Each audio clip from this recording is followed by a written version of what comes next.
Hello, Barnes. This is Helen Edward with Barnes Pond Live podcast. And today I am talking to Andrew Summers, who is the chair of the Barnes St Mary's Church Friends of the Church. And he has some fantastic projects in Barnes, not the least of which is the most important coming up very soon, is the Barnes Musical Festival.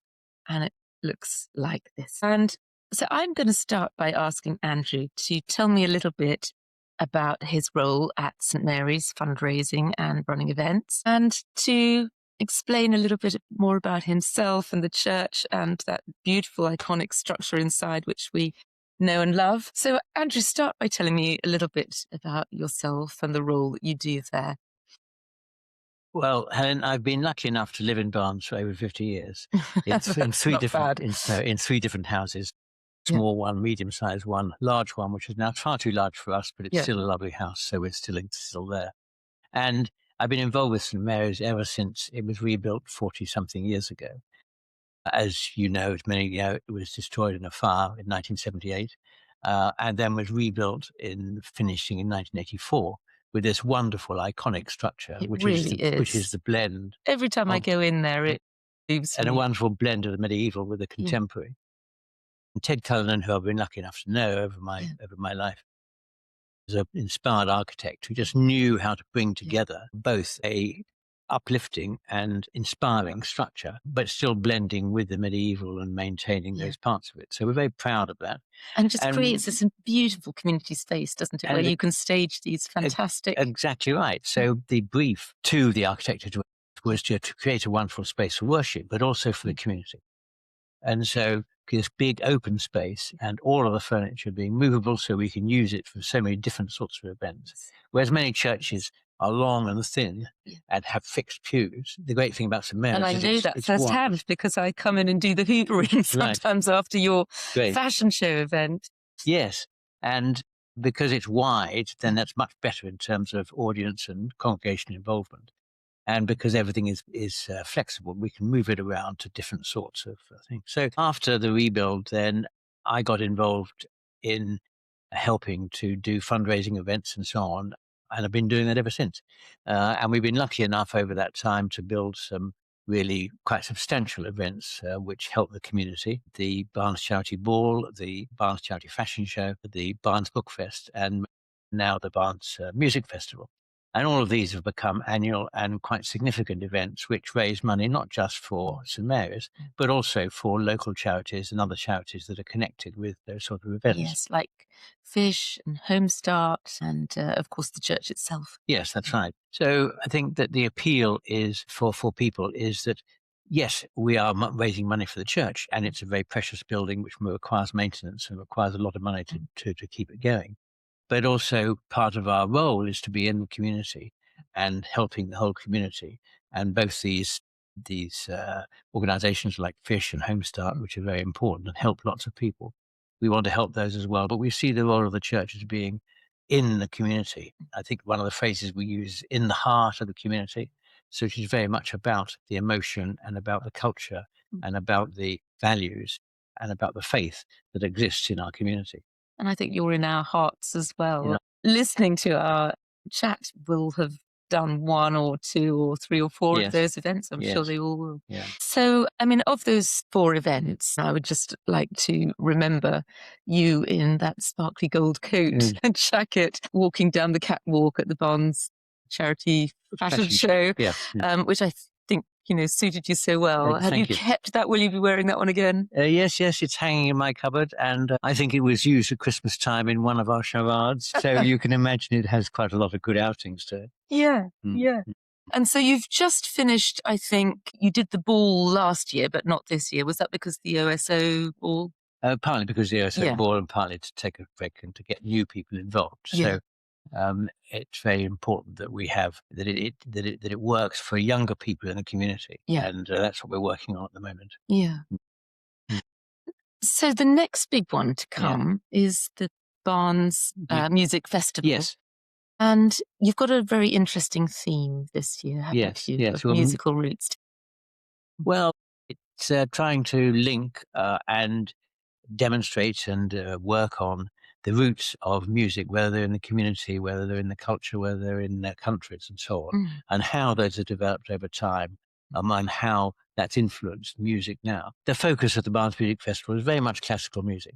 It's not trying to span everything, but it's classical music, including jazz and so on, but including classical music. So that's been the focus very much of the festival, and we want to keep it that way because that's enough to do anyway. Yeah. And Well, it's going to be 40 events. 40 events, and we're able to bring some form here in Barnes, as well as having a lot of community events and ones that work for the community, with community organisations, with the schools, with the old people's homes and so on. And the balance between those two is what makes the Barnes Music Festival quite unique. There are lots of music festivals around, but very few of them have this balance between both the international stars and the local performers. And we're able to do that because of our connections, because of Barnes, because of London, because of a whole range of things, but really because that's the way we set it up in the first place, to be something that really helps the community, provides enjoyment and entertainment for the community. And when we've been looking at, what are the needs of the community, and as you probably know, the Barnes Fund has done a lot of work on what are the needs of the community, then one of the things that, of course, is important is mental health. And I'm absolutely sure that entertainment, classical music especially, but entertainment in general, is very important for mental health. And so we're actually adding to the community in that way, as well as helping to enhance the existing very strong community spirit which exists in Barnes. I love that thought, so that it's it ties into your feeling of heart, emotion, Yes, that's right. Yes, and how people are feeling and how they connect to the church, to the music and the community. yes, Yeah, yes. lovely. Yeah. So you've got 40 events coming up, Yes, and as you say, some of them are quite big names, and some of them are children from the schools. Even as the toddlers one in the dark. Yeah. Tell us about all the different events, because you're right, when I look through the handbook, how do we bring in such amazing stars? How do we catch their attention here in Barnes? At the top end, if I can call it that, of the international stars, they enjoy performing here. They enjoy performing partly because of the nature of the space. We've talked about the building, an inspiring building. It's a lovely venue. Partly because it's a very good audience, a very positive audience towards them.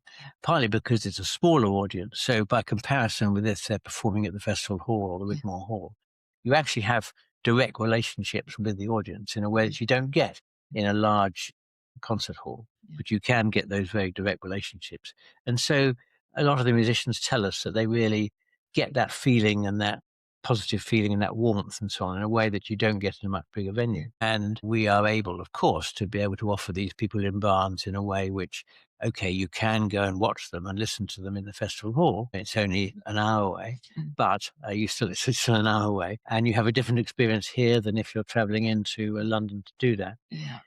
So they appreciate that. It was very interesting during the year after COVID, when we ran the festival, but we had restricted seating, if you remember that time, 2 meters from one another. Oh, yes. Then what we did was actually, we ran the festival in May that year, in May 2020, but with only an audience in St Mary's of 90, but we doubled up so that we asked the performers whether they performed twice. So in other words, 2 lots of 90, as it were. Yeah. And they all said yes, because they didn't have many other opportunities to perform, so they loved it.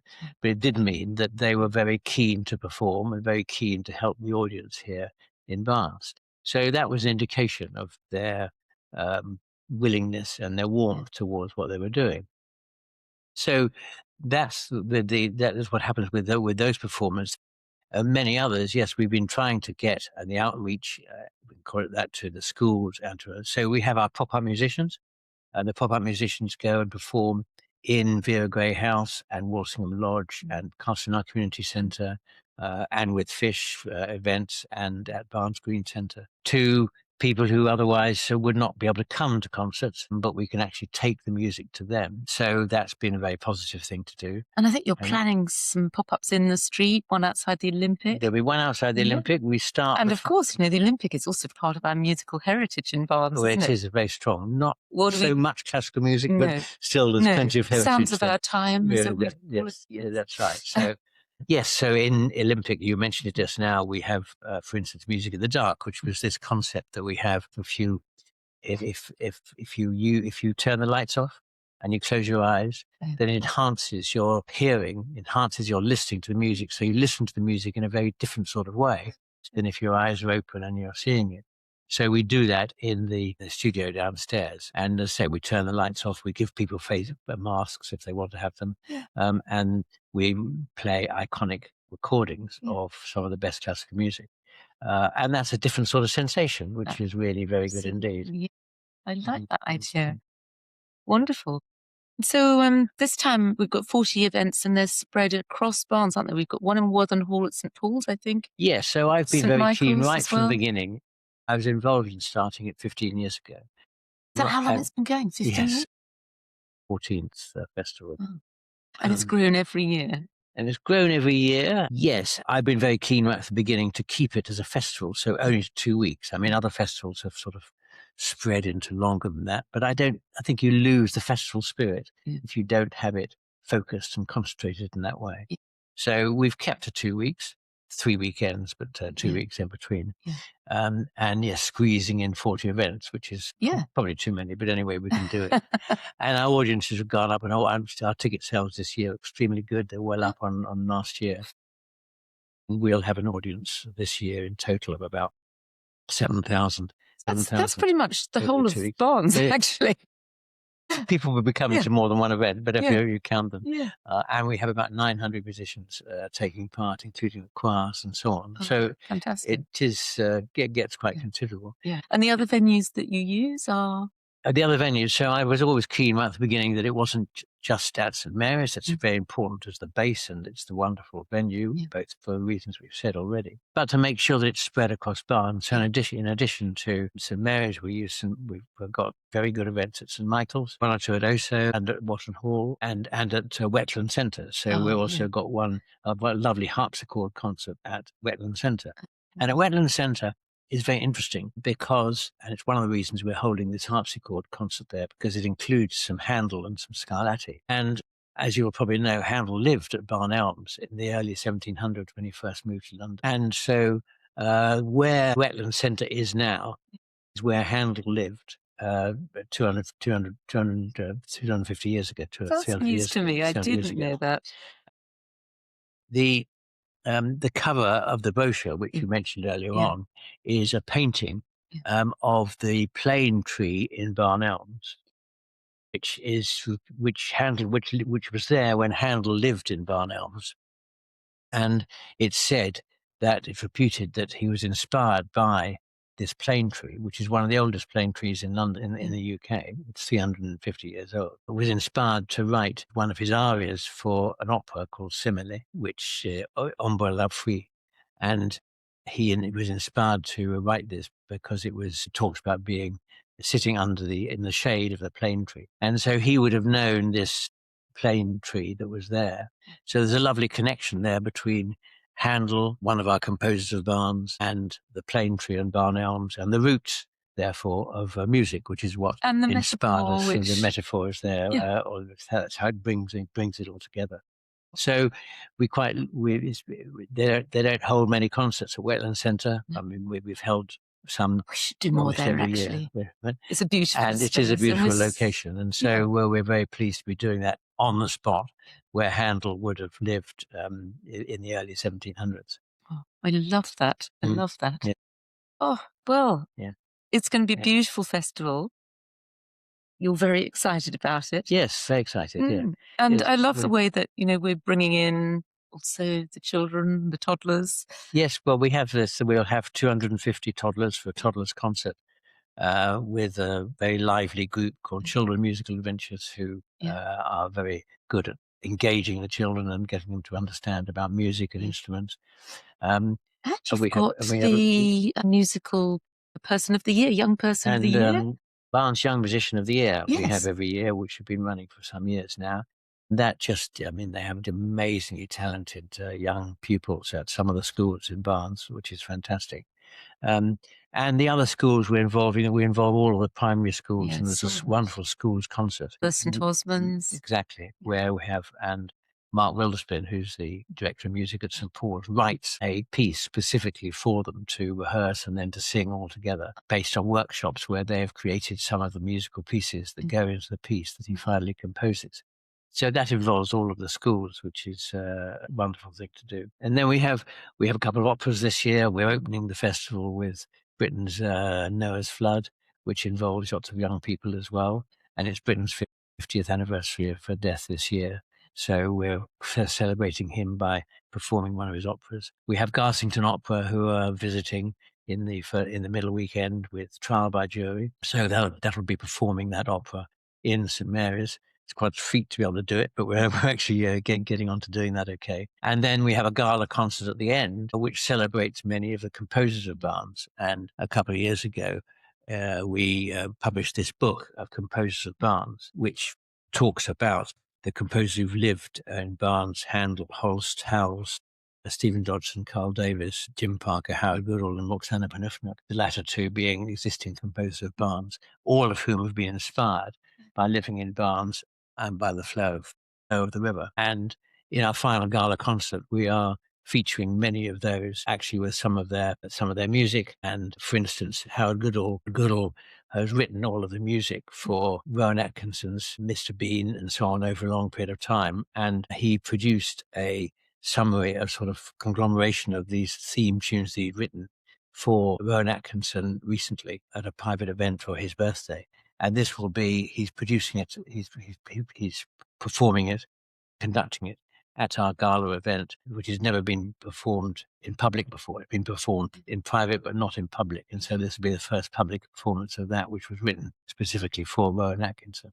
So that'll be a very special occasion as well. What a wonderful legacy of not just the history of Barnes in music, but also what you've done to bring it all together and make it such a pleasure for us in the community to participate, enjoy.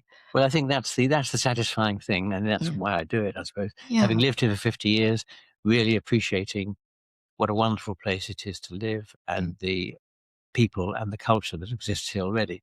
And it's part of being able to add to that and give that back into the community, which has been a very, very satisfying thing to do. Andrew, we are so lucky to have you. You've created something very special, and it's something that will be with us all. And I think, we're all so excited for this set of events coming up in the next few weeks. Everybody must find their tickets, book their tickets now. Yeah. Where should they go to book their tickets? Well, you can do it online or Chesterton. So Chesterton's our main sponsor. Yes. I did see that. And they are very good of them, actually. It's wonderful that they are able to sell tickets in their office in Barnes, in North Barnes, and also in Sheen. Yeah. And they're very good at doing it. They're very willing. They like people coming into their office and so on. And they're very enthusiastic. They've been sponsoring us for many years now, and that's continued very enthusiastically. Yeah. So it's wonderful to have a sort of box office on the high streets, well as being able to do it online. Yes. And online, do they go to St Mary's? No. BarnesMusicFestival.com. Barnes Music Festival. Just put in Barnes Music Festival, okay, and you'll get there. Lovely. That's by far the easiest way of doing it. Yeah. And I also saw in the program that there's a big tribute to the patrons and also very wide range of neighbours, donors, friends, and benefactors. So we have about 170 people in Barnes. Well, not just in Barnes, but elsewhere, who act as friends and benefactors. They make donations to which provide the core funding to be able to put this on, because we couldn't do it without having some core funding to do that. So we must thank them. We must thank them and the sponsors, of course. Yes, Chesterton's, as well as Muscle of Cook and some of the music organisations who provide sponsorship for us is invaluable. I saw that. And also you've got some very big names, haven't you, in your patrons? Well, you've got patrons, Giles Brandreth, you've got Chris Patton. Yep. Well, Chris Patton, yes, was one of our first patrons. I know him quite well and asked him whether he would do that, and he was very pleased to do so because he's very keen on classical music. And Giles Brandreth, of course, and Giles is performing this year as well in a wonderful event, which is the operetta of Tom Jones. Tom Jones, written by Henry Fielding, who lived in Barnes. As you know, there's a blue plaque on Milbourne House opposite the pond. And he wrote Tom Jones, and this operetta was written by a few years later by Gardeners. That's the first time it's being produced for a long, long time. Roxana Panufnik and Howard Goodall, both of whom are very well known now, composers, current composers. They are our other two patrons. So yes, it's great to have those people who act as our patrons and give great support. Yeah. So we've got so many people to thank in the community, but most of all, thank you to you, Andrew, for bringing everybody together and creating such a wonderful event, which Great. we're all really excited about. Well, I'm very excited. It's coming up very fast indeed. It's only a few weeks to go. Yeah. So we must get our tickets ordered quickly. That's right. Yeah. Yes. Thank you.